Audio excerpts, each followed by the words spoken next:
Buenas tardes, les doy la bienvenida al Archivo Histórico Provincial de Sevilla.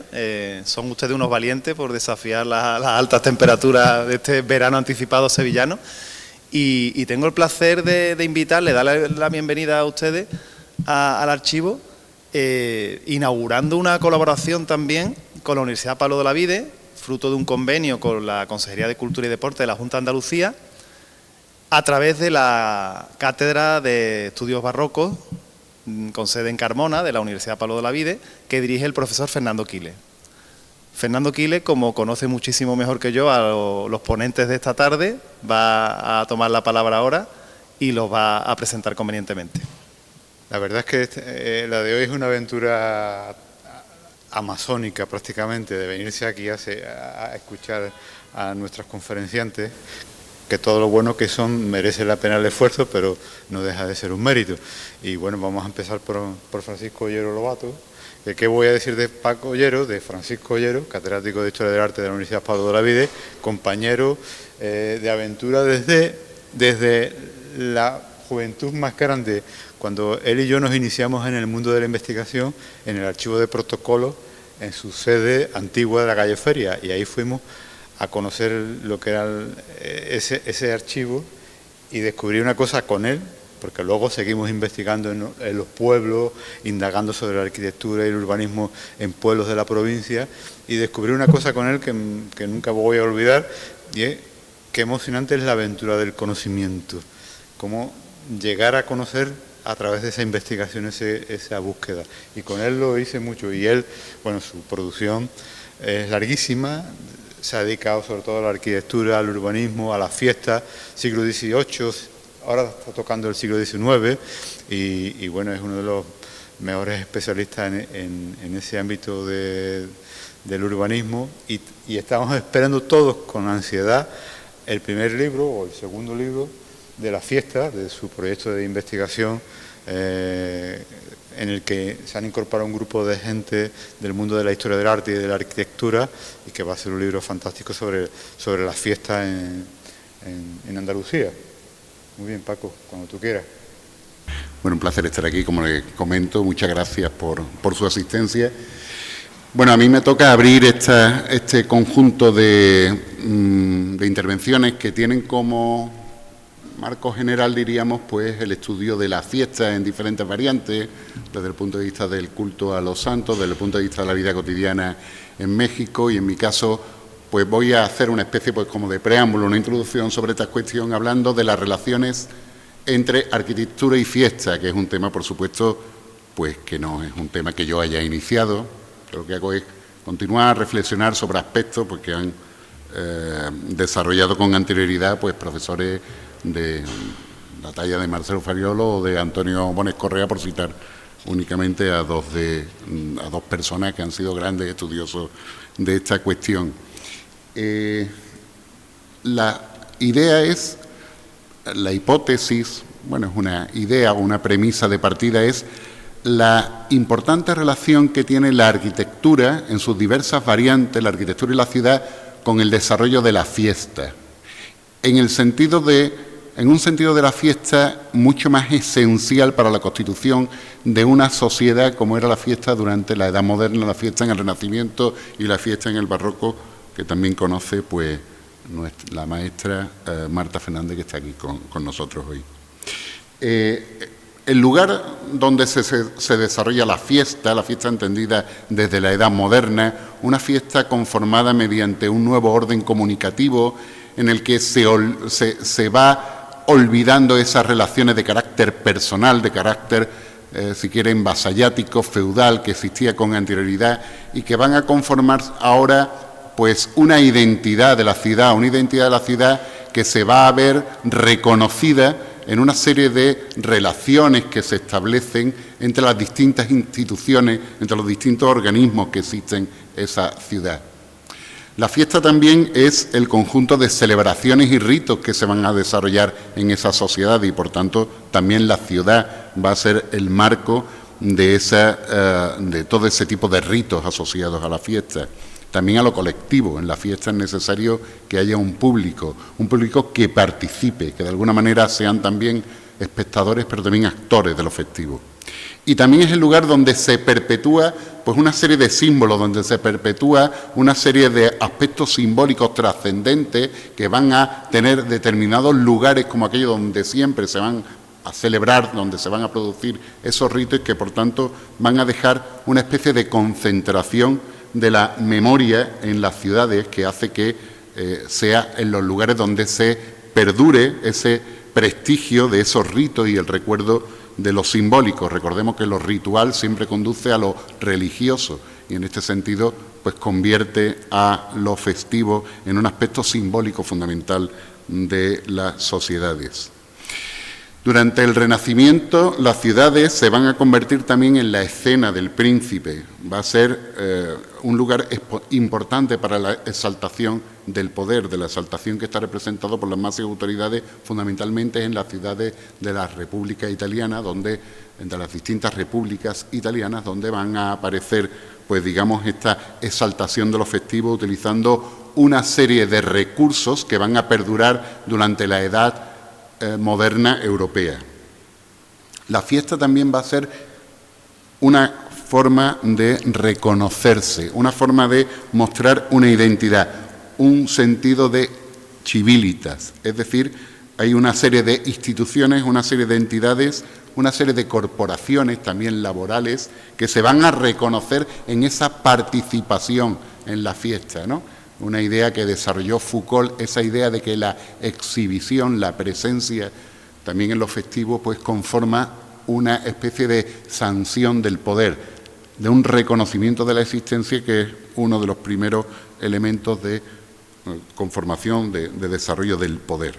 Un poder que no es un poder unívoco, no es un poder únicamente dirigido de arriba abajo, sino que es un poder que a los que pertenecen esos pequeños espacios de poder, estas distintas instituciones que pueden participar en lo festivo. Dentro de ese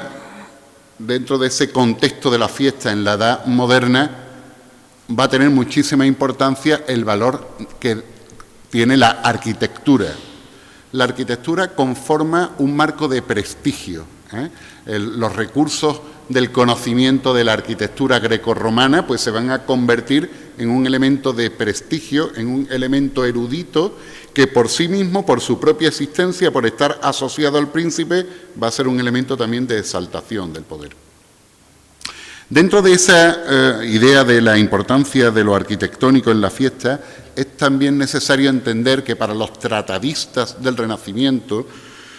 siempre es importante la arquitectura desnuda, la arquitectura perdurable, que es la más efectiva y más importante que el ornamento, más importante que el adorno. Así lo vienen a decir tratadistas como Serlio, que indican el valor de la arquitectura desnuda frente al valor del ornato, que puede ser efímero, que puede ser una glosa, puede ser un perfeccionamiento provisional de esa arquitectura, digamos, perdurable, de esa arquitectura de la piedra, fundamentalmente, que es la que constituye la base de los edificios, de los palacios del mundo del Renacimiento. En sí misma la arquitectura también tiene un valor simbólico, una capacidad de emular el orden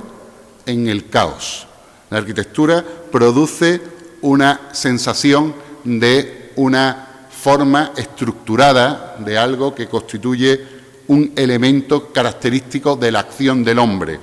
que constituye un elemento característico de lo artificial. Como indica Muhlrich, un marco de significados contemporáneos para historias fundadas o imaginadas del pasado. Algunos de los elementos de la arquitectura, por ejemplo la perspectiva, es capaz de establecer jerarquías, capaz de establecer subordinaciones, capaz de mostrar una armonía, como indica Strong, basada en la idea de que el poder político era un reflejo de un universo geocéntrico, de modo que el desarrollo festivo se convertía en arte por el que la sociedad podía ser persuadida y transformada para cumplir los ideales que se proponen. Por eso no es extraño que, por ejemplo, Sor Juana Inés de la Cruz, pues cuando en las celebraciones por la entrada del nuevo virrey, el Marqués de la Laguna, en México, en 1680, pues denomine los arcos que le hacen el encargo para hacer la literatura que va a estar situada en esos arcos, diga que los arcos en sí mismos son Cicerón sin lengua o Demóstenes mudo, haciendo referencia al valor que tiene el sostén arquitectónico que conforma ese lugar donde se va a desarrollar esa información, también a través de representaciones de imágenes, etc. Este valor que tiene la arquitectura pues va a ser incluso más importante durante el barroco, puesto que en el barroco la propia configuración del Estado va a ser una configuración de Estado basada en la celebración de lo efímero. La fiesta se va a convertir no solo un medio de propaganda, sino también un fin en sí mismo, una capacidad que tiene el Estado para demostrar los ideales, para demostrar los valores en la que toda la sociedad, aparentemente toda la sociedad, comparte esos valores. ¿De acuerdo? De manera que se justifica y revive el sentido de la existencia de la Iglesia triunfante y de la monarquía habsbúrgica en esta fiesta. Bien, de la idea de la importancia que tiene la arquitectura como este marco, ¿no? Como este marco lleno de referencias, lleno de prestigio, como un marco simbólico también, pues valga pues una fiesta popular andaluza como la de las Cruces de Bonares, donde se desarrollan estas capillas construidas con una estructura de carpintería sobre la cual se realiza toda una tarea de trabajo de bordado, de trabajo con telas, a través de unas decoraciones características que se llaman los bullones, que conforman estos espacios semejantes a unas iglesias, una capilla que están realizadas precisamente pues para ser el marco de las cruces que van a conformar cada uno de estos espacios de celebración en esta población andaluza, ¿no? Un poco esta idea de que la arquitectura tiene ese valor, pues un valor que continúa incluso en la fiesta hoy en día, en la fiesta popular, incluso hoy en día. Bueno, algunos ejemplos de esa proyección de lo arquitectónico dentro del marco ciudadano. La arquitectura festiva transforma la ciudad real. La arquitectura se convierte, esa arquitectura perecedera que se realiza en el marco de la fiesta, pues se convierte también en una forma o obliga a una serie de realizaciones arquitectónicas dentro de la ciudad real, ¿no? Bueno, por supuesto, a través de una serie de mejoras y arreglos que permiten la celebración de la fiesta, en definitiva, como construir puentes o arreglar calles y calzadas, etcétera, para permitir el paso de comitivas, de procesiones, etcétera. También se comprueban muchas veces los problemas que tiene esa ciudad real para acoger ese tipo de celebraciones, ¿no? Bien porque hay ausencia de tránsitos adecuados, por la estrechez de las calles, porque no existen unos itinerarios conformados. Sirve también para promover esa transformación a través de la creación, por ejemplo, de plazas de armas delante de palacios, ¿no? Como es el caso del Alcázar de Madrid, todo el desarrollo de la plaza en el entorno de la Almudena, que va a ser como el fin de una de las vías principales festivas de la ciudad de Madrid. En este caso, pues produce también esa necesaria adecuación del espacio real para la celebración de los festejos. En Sevilla también, a su escala, a su modo, por ejemplo, en la Plaza de San Francisco, pues se solicita en varias ocasiones, que sin que llegue a cumplirse, pues que se quite un codo, digamos, de casas que había en la actual calle Francisco de Bruna, pues para permitir una mejor visualización de los festejos, por un problema puramente visual, escenográfico, para permitir que realmente se pudiera ver desde distintas zonas de ese frente de la Plaza de San Francisco la fiesta, ¿no? Algunos arcos reales, pues se trocan en efímeros, por ejemplo, como es el caso del arco de San Miguel en Sevilla, al lado de la catedral, que se convierte en lugar de exhibición de fingidas naos o de fuegos de batalla durante las entradas en Sevilla de Felipe II o la proclamación de Fernando VI en 1746. A la vez, también algunos arcos efímeros o construidos como resultado de la ocasión festiva se convierte también en hitos monumentales. Aquí traigo a colación un par de ellos: el arco de la Pastora en Osuna, en conmemoración de la visita de Carlos IV, de la visita a Andalucía de Carlos IV en 1796, o el caso del arco tras el paso del Rímac en Lima, pues que es una de las rutas de entrada a la ciudad de los virreyes. La fiesta también finaliza la ciudad conforme a los ideales estéticos de cada momento, de esos momentos festivos. Por ejemplo, ese es el arco de Porta Felice en Palermo, que es en realidad es un arco inacabado, un arco que está pidiendo que se haga el volteo de un arco que lo culmine, y en este sentido, durante muchas fiestas que se realizan en Palermo, pues efectivamente se hace ese tipo de operaciones de voltear ese arco que están pidiendo esos edificios estables, pues realmente se convierte se está solicitando, y de hecho se hace en la fiesta esta cuestión, el terminar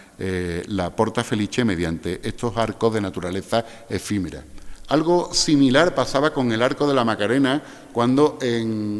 se produce en 1624 la visita de Felipe IV a la ciudad. Entra por el Arco de la Macarena, una entrada tradicional de los reyes cuando hacían los recibimientos a la ciudad de Sevilla a los reyes, y en concreto en este momento dice una de las crónicas de esta visita que por no estar labrado ese arco, se adornó y edificó de cantería hechiza, que por la brevedad del tiempo no se pudo hacer más que de tablazón, tan al natural y correspondiente a la piedra viva, que en nada se diferenciaba a la vista. Es decir, se procura asemejar lo que iba a ser, o se pretendía que fuera, la conclusión del arco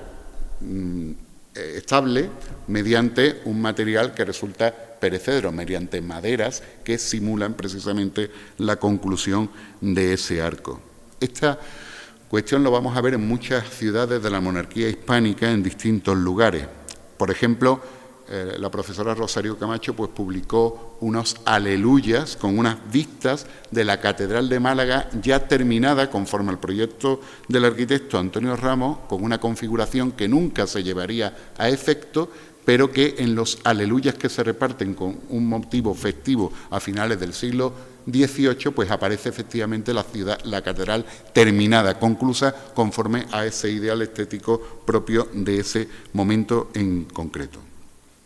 También, digamos que se procura el disfraz, se procura tapar con una máscara aquellos lugares de determinadas zonas de las ciudades, pues que no casan con las características del ideal estético de cada momento. Y esto lo vamos a ver mucho, por ejemplo, con motivo de la Ilustración, cuando se pone el desarrollo de un neoclásico, de una composición neoclásica en los paramentos, y lo que se hace es utilizar la fiesta para, mediante distintas composiciones realizadas en cartón piedra, realizadas en pintura, pues disponerse en los paramentos de determinados edificios de la ciudad, como es el caso de Sevilla o de México, aquí les traigo a colación, y que realmente lo que hacen es modificar esa ciudad real para concluirla conforme a ese ideal. Determinados hitos festivos, determinados hitos provisionales, ornatos efímeros, que tuvieron mucho éxito en algunas fiestas, como es el caso del triunfo de la catedral, pues que conocemos a través del famoso grabado en el Torre Farfán, en la fiesta de la iglesia de la Catedral de Sevilla, con motivo de la canonización del rey San Fernando, pues tenemos constancia que aparece luego por ejemplo, en la biblioteca, entre el material de referencia de arquitectos como Domingo de Andrade, y se ha señalado pues su importancia para la erección de la torre nueva de la Catedral de Santiago de Compostela, que se realiza conforme a los criterios formales que aparecen en esa estructura. Otro ejemplo puede ser pues ese túmulo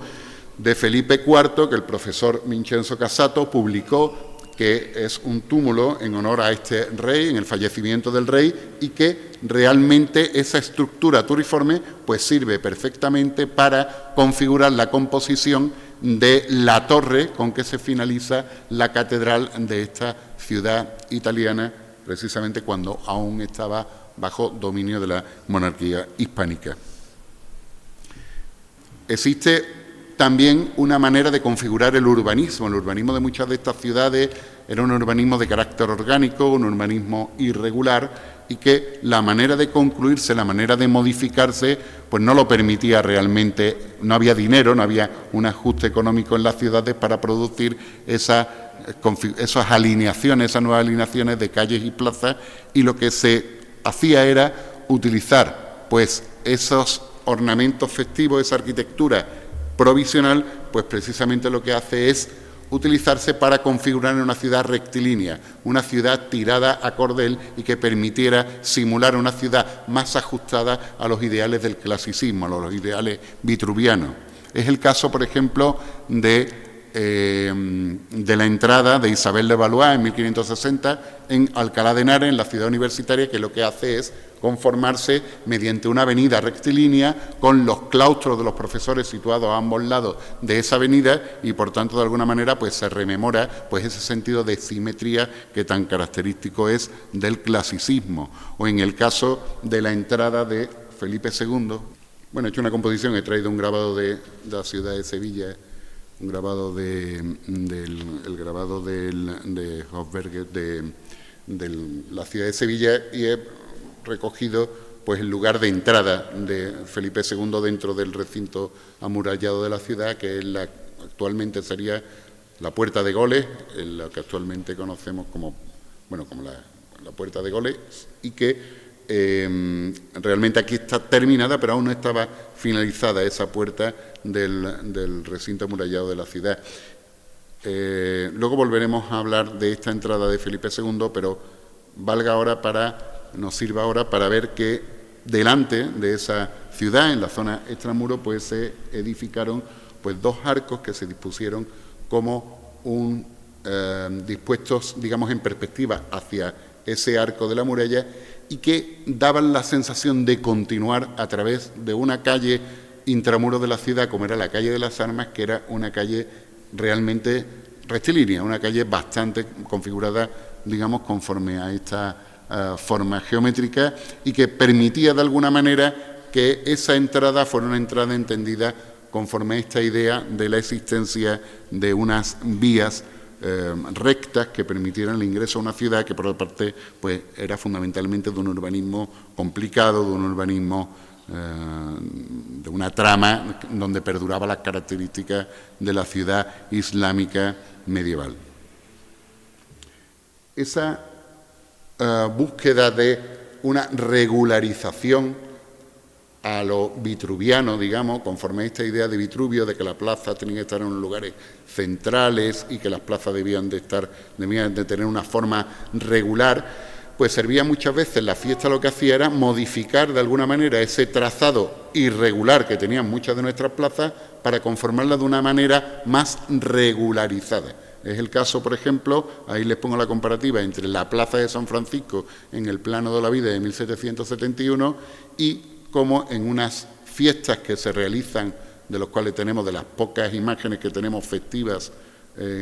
precisamente en el Archivo Municipal de Sevilla, pues se nos permite observar cómo se construyen una serie de graderíos, una serie de plateas que lo que hacen es dar precisamente esa configuración más regularizada a una plaza que de por sí no lo era tanto.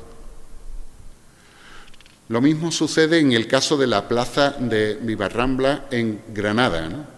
que, como indica ese texto de Pedro de la Torre de 1760, es la mayor de Granada y tiene la figura de un paralelogramo y queda más agraciada y más metida en obra cuando se cortan sus lados, reduciendo a un cuadro su figura. Ya está indicando cómo debía de intervenirse en la plaza conforme a los momentos festivos para regularizar esa forma que tenía ese espacio público. Arriba podemos ver en una poesía, en esta obra de Felipe de Mato de 1738, que alude precisamente a esas obras que hemos visto antes que se realizan en la Plaza de San Francisco,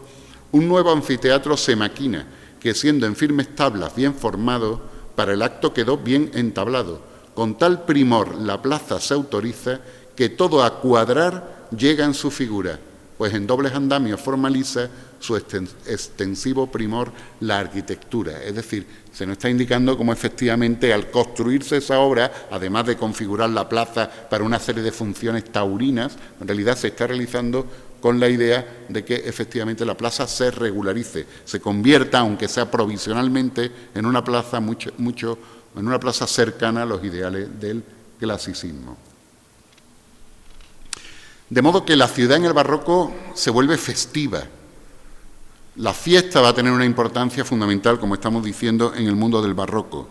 Y la función festiva es una función tan importante en la ciudad del barroco como cualquier otra función económica, productiva, de negocio, institucional. Y esto se ve perfectamente cuando observamos esta creación tipológica del urbanismo español, como es la Plaza Mayor.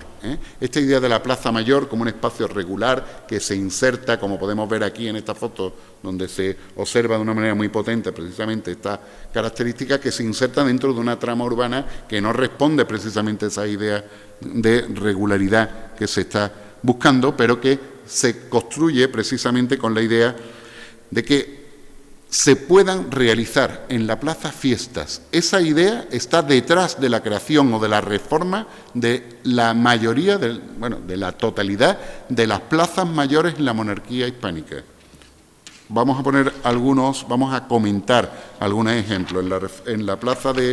Mayor de Madrid, el arquitecto Gómez de Mora configura sus accesos explícitamente, lo dice,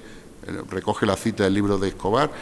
para su empleo como lugar para la lidia de toros. Es una de las funciones importantes que va a tener la Plaza Mayor de Madrid. Otra plaza mayor, la Corredera de Córdoba, se reconstruye en su aspecto actual a partir de 1683, cuando se evidencia por parte de las autoridades la imposibilidad de celebrar en la plaza las fiestas que se tenían previstas para la terminación de la capilla de la Virgen de la Concepción en la catedral. Es decir, precisamente esa impotencia en la celebración de la fiesta es lo que determina que se vaya a construir una nueva plaza. En una crónica que habla de la ciudad de León del siglo XVII, se dice que la Plaza Mayor de León se convierte en escenario de las fiestas taurinas, en especial las que se celebran anualmente en el día después de San Roque, de modo que tiene la ciudad para eso su plaza. Es decir, está directamente relacionado con la fiesta, en particular con la fiesta taurina, que hay que esperar hasta el siglo XVIII a que empiece a separarse, digamos, el lugar de la ciudad de un edificio autónomo, de un edificio específico para este tipo de fiestas, pero que va a tener mucha importancia durante el barroco su celebración dentro de la plaza. No es extraño, por tanto, que la incorporación de este espacio público al imaginario de los festivos dé lugar a que se piense en ella como un ámbito ideal de la representación. Así ocurre en una comedia, El Triunfo Mayor de Alcides, que es una comedia escrita para ser representada en el Teatro del Buen Retiro. En la última mutación de esta obra se presenta en una espaciosa plaza pública donde existe un palacio y una enorme multitud que observa la función. Es decir, se trata de un teatro dentro del teatro, donde los propios espectadores reconocen en que el lugar del entorno festivo por autonomía es precisamente la plaza, que constituye una parte del propio espectáculo teatral. La ciudad va a ser un lugar donde va a haber esas plazas, se va a preocupar los cabildos de las principales localidades, por ejemplo en Andalucía, de situarse parte de ese cabildo, o de situar los cabildos, y si no pueden situar los cabildos, situar un edificio mirador en las plazas para efectivamente estar presentes durante las fiestas. Ahí le pongo el ejemplo de un mirador nobiliario, que es el mirador de Peñaflor en la Plaza Mayor de Écija, o las casas consistoriales de Baeza. De manera que en la propia documentación se dice que hay unas casas altas, unas casas consistoriales altas y unas casas consistoriales bajas, que es el mirador que se ha construido ex profeso para que el ayuntamiento, el cabildo civil, pueda estar representado en los momentos en que se realizan estas digamos, exhibiciones festivas, estas celebraciones que se realizan en la plaza. Bien,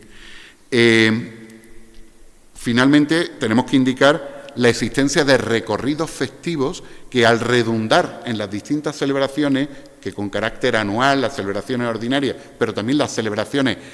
de tipo extraordinario que se realizan en la ciudad, se utiliza precisamente esos ejes de calles y de plazas para la realización de los cortejos, para los itinerarios festivos. En Sevilla tiene mucha importancia, la principal fiesta del momento es la principal fiesta religiosa, sin duda, del año litúrgico, es la fiesta del Corpus, que tiene un itinerario festivo que se repite. Ese itinerario se llama la estación del Corpus, y cuando se alude a otra fiesta se dice, vamos a utilizar la estación del Corpus, y lo que está indicando es, vamos a utilizar un recorrido, un itinerario que va a seguir las mismas calles, a veces en sentido inverso, a veces utilizando algún tipo de atajo dentro de ese conjunto de calles que recorre la procesión del Corpus, pero que se queda en el imaginario de la ciudad. En el imaginario de ciudad, y todavía hoy se habla de la carrera. Conocemos todos pueblos y ciudades, localidades donde hay una carrera, es decir, donde hay unas calles centrales importantes por donde pasan las principales procesiones religiosas y civiles del año. Ahí le pongo, por ejemplo, una noticia de carácter periodístico, los actos por la Jura de la Constitución de la Princesa de Asturias el 31 de octubre del 2023. Bueno, pues hace un recorrido que es muy semejante a los recorridos que hacen a los recorridos solemnes que hacen los nuevos monarcas en el comienzo de los reinados en Madrid, cuando van a visitar la ermita de Atocha, y luego posteriormente hace un recorrido por la carrera de San Jerónimo, que todos conocemos porque están allí situados las cortes, y que llegan hasta la zona del entorno de la Almudena y el Alcázar Real, en este caso el Palacio Real, que es el edificio que sustituye, digamos, a aquel Alcázar de los Austrias, y vemos como el recorrido, pues prácticamente un recorrido muy semejante al que se ha ido desarrollando a lo largo de la historia durante la Edad Moderna. Ahí le pongo el ejemplo del recorrido del Corpus al que antes aludía. Estos recorridos, la configuración de estos recorridos no es algo complementario, algo subsidiario de otros problemas importantes de la ciudad, sino que están vinculados directamente a los programas urbanísticos que se realizan en las ciudades. Por ejemplo, en el caso de Palermo, pues el famoso Vía Casaro y la Vía Maqueda, en cuyo cruce, pues digamos, se realizan hacia donde van muchos de los itinerarios festivos. O cuando se realiza la ampliación en Ferrara, por los Este, la ampliación que hace el arquitecto Biagio Rossetti de la ciudad de Ferrara, pues lo que se realiza es una ampliación, por supuesto, con vías de calles trazadas a cordel, pero con la idea de que sirva como de escenario urbano para las grandes procesiones, para las grandes manifestaciones festivas que van a estar asociadas precisamente a la corte. Un último aspecto que quería señalarles con respecto a esta idea de la ciudad es cuando la ciudad se convierte en un tema de la fiesta. La arquitectura de la ciudad, su urbanismo, sus características, se convierte a veces en un propio tema festivo. Y es el caso que quería comentarle con anterioridad de la visita que hace Felipe II en 1570 a la ciudad de Sevilla, y que se convierte, por parte de los municipios, de los intelectuales sevillanos del momento, se convierte en una exhibición del potencial comercial que tiene la ciudad, de una nueva Roma que no se concibe sino a través de la importancia que tiene el río. De manera que una fábula o una idea global permite configurar la ciudad conforme a ese escenario de las fiestas. Digamos que la ciudad va a representar un papel actoral, va a ser un actor durante esas representaciones festivas y va a asumir un papel. En este caso, la ciudad de Sevilla va a ser el vergel, y va a ser el vergel que da al río, y la exhibición del río como el gran eje fundamental de la ciudad. De hecho, pues unas palabras que Juan de Malara, en una crónica fundamental de esta llegada, de este recibimiento de Felipe II en la ciudad, pues indica que se va a desarrollar un nuevo itinerario distinto al que han realizado otros reyes en la entrada a la ciudad, pues dado que gran parte de la grandeza y crecimiento había venido de la ciudad del río, era justo que por el mismo se celebrase la entrada de su rey invictísimo. El río se va a convertir en el protagonista, y lo que se hace al rey es que, bueno, duerme en el monasterio de San Jerónimo, pasa, digamos, el recorrido del río para que vea el vergel del río, para que vea se indica la importancia de la naturaleza de la ciudad de Sevilla, que configura el paisaje, se va a Bellaflor y luego desde Bellaflor, donde actualmente está el parque de María Luisa, digamos, pues desde Bellaflor, desde el Palacio de Bellaflor, hace luego el ingreso a la ciudad a través de la ribera del río hasta llegar a la Puerta de Goles y por ahí entrar en la ciudad. Es decir, se le hace, aquí lo vemos regular, no me atrevo a tocar mucho esto, pero en fin, ahí vemos cómo el recorrido hasta que llega a Goles, entra por la calle de las Armas, luego baja de nuevo hacia el sur hasta llegar a la zona, digamos, donde está la catedral y el Alcázar. Ese recorrido, pues es un recorrido planificado por la ciudad, planificado por los municipios para precisamente pues configurar una especie, una suerte de visión especular de lo que quiere ser la ciudad, una exhibición con un espectador regio de la riqueza del puerto de las Indias que daba razón a la urbe, conforme al carácter de reflejo que ofrece la fiesta en su escenario físico. De algún modo esto se repite con la visita de Felipe V a la ciudad en 1729, donde de nuevo el rey pasa a la ciudad. En este caso hay una especie de reivindicación, no es tan evidente este carácter del río como lugar de riqueza, sino más bien de reivindicación al rey de la pérdida de la ciudad de Sevilla, del traslado de la Casa de la Contratación y la definitiva pérdida de la importancia de Sevilla como puerto comercial hacia América. Otra cuestión fundamental de esta ciudad como tema festivo es la aparición de vistas de la ciudad. Las vistas de la ciudad aparecen a través de unas representaciones, por ejemplo, en el caso de Sevilla, como las que se vienen realizando a lo largo de todo el siglo XVII, con la visión del río en primer término y luego la ciudad. Así aparece representado muchas veces en las propias fiestas, mandado pintar a los pintores para que pinten esa ciudad con esa idea siempre especular, esa idea siempre que hay en la fiesta entre aquello que es modelo y aquello que es espejo de la realidad, ¿no? La fiesta es modelo y es espejo, y en este sentido, pues también la aparición de la ciudad pues se está convirtiendo de algún modo también en un espejo, pero también en un modelo de aquello que se quiere indicar. Hay un progresivo proceso de identificación de la forma urbana a lo largo del barroco que está relacionado pues con el desarrollo de las vistas coreográficas y de la cartografía, ¿no? Y, por ejemplo, las ciudades empiezan a identificarse y se empiezan a identificar a través del Civitates Orbis Terrarum y toda esta serie de atlas ciudadanos que lo que reproducen es la forma de la ciudad y las características de cada una de esas ciudades. Así que no es extraño que, por ejemplo, cuando se celebran en la Catedral de Málaga en 1635 y 1636, pues una serie de actos de desagravio por los sucesos sacrílegos contra el sacramento que habían realizado las tropas holandesas en la ciudad de Tirlemont, en los Países Bajos, pues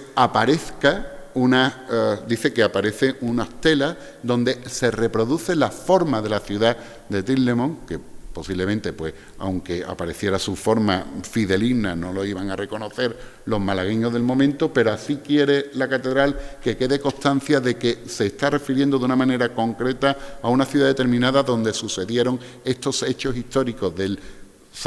sacrilegio frente a la Eucaristía, que normalmente tiene una contrarréplica en forma de victoria, en forma de triunfo, en forma de milagro, ¿no? Y la ciudad aparece también en lo festivo, muchas veces pues vinculada pues con un carácter. La ciudad es estrado de los pies, a veces de las Inmaculadas, de las vírgenes, y también es estrado de los pies de las santas, como este caso de la ciudad de Palermo, con su característica forma de cruz determinada por precisamente estas dos vías, Víctor Emanuele y la vía Maqueda, que le he comentado con anterioridad, y que hace que sea reconocible. Esto sí puede ser reconocible a través de este grabado, que se está hablando de la ciudad de Palermo y no de otra, y que precisamente se plantea como el estrado de Santa Rosalía, que es la gran santa de la ciudad, ¿eh? Y, por tanto, no es extraño que se convierta pues, en este frontispicio de este libro de Michele de Giudice, que trata precisamente sobre la fiesta que realiza la ciudad de Palermo a Santa Rosalía. para finalizar, pues le pongo este mapa, este plano de la ciudad de Amberes, y que está en una de las obras más importantes, las publicaciones más importantes del barroco sobre fiesta, que es bueno, se me ha olvidado, el Pompa Introitus Ferdinandi, de 1641, que lo que hace es recoger con un carácter descriptivo, con una visión muy detallada, propia del mundo nórdico, pero que además está vinculado con la aparición de Amberes en las imágenes del Civitates Orbis Terranum, precisamente de uno de estos atlas ciudadanos, una representación muy precisa de cómo es esta ciudad, pero ahora se vuelca para convertirse en el marco del contexto festivo de la entrada del infante cardenal Fernando tras la victoria de Nördlinger en la ciudad en 1638. Si lo viéramos con detalle, veríamos que aparecen figuras y los lugares donde están levantados los distintos, muy pequeños, aquí en una miniatura, en una escala muy reducida, pues aparecen los distintos adornos, las distintas estructuras que aparecen en esta obra y que realmente lo que hace es recoger, pues precisamente, como les comento, pues unas vistas ya existentes, unas vistas previas, pero que en este caso se convierten en unas vistas dedicadas precisamente a este momento festivo. Y ahí, por tanto, podemos ver pues cómo es la entrada. No me atrevo a... Bueno, a ver.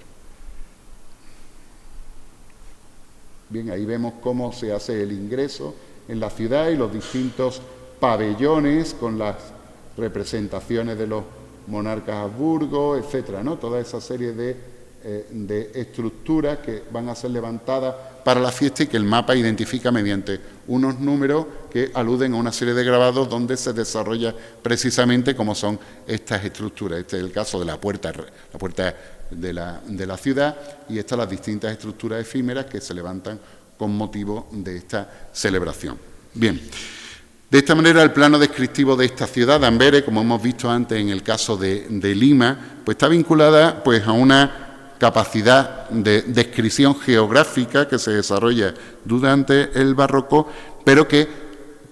se convierte también en una manera de complacer a las propias autoridades, a la propia ciudad, a las propias instituciones ciudadanas, para hacerlas protagonistas de aquel halago, de aquella complacencia que siempre produce la fiesta, y que también se convierte en un motivo de identidad y de propaganda de la importancia de la ciudad dentro del marco de la monarquía hispánica. Bueno, muchas gracias.